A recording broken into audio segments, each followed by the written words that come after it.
কাগজ পঠাম ৰ'ব।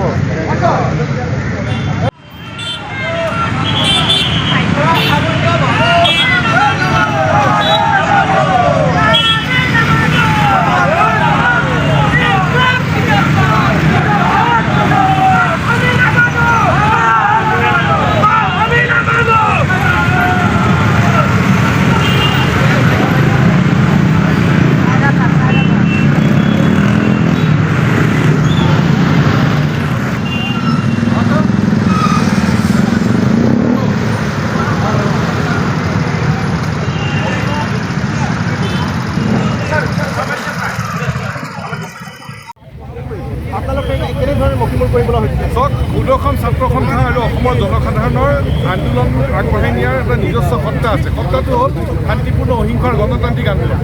আমাৰ ভাষা আন্দোলন, মাধ্যম আন্দোলন, খাদ্য আন্দোলন, অসম আন্দোলন, কা বিৰোধী আন্দোলন, সকলো আন্দোলনতে আমাৰ অহিংসৰ শান্তিপূৰ্ণ গণতান্ত্ৰিক আন্দোলনৰ পন্থাটোৱে আমাৰ মূল পন্থা।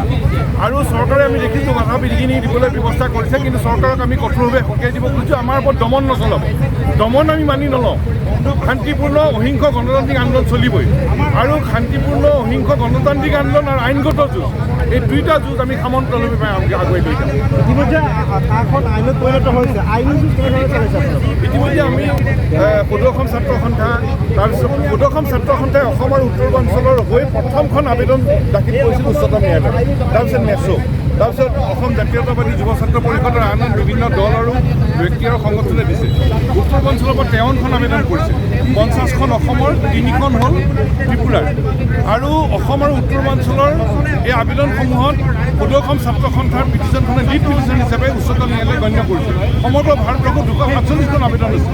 ইতিমধ্যে আমাৰ অধিবক্তাৰ লগত যোগাযোগ হৈছে। কাৰ বিৰুদ্ধেতো আমাৰ আবেদন আছেই, কা প্ৰয়োগ কৰিবলৈ যদি নিয়মাৱলী দিয়ে তেতিয়া আমি আইনগতভাৱে কেনেকৈ আগবাঢ়িম, তাৰ কাৰণে আমি উচ্চতম ন্যায়ালয়ৰ অধিবক্তাৰ লগত ইতিমধ্যে আমাৰ যোগাযোগ হ'ল। আমি দিল্লীলৈ গৈছিলোঁ, অধিবক্তাৰ লগত কথা বতৰা হৈছে, সেই প্ৰস্তুতি ইতিমধ্যে চলি আছে।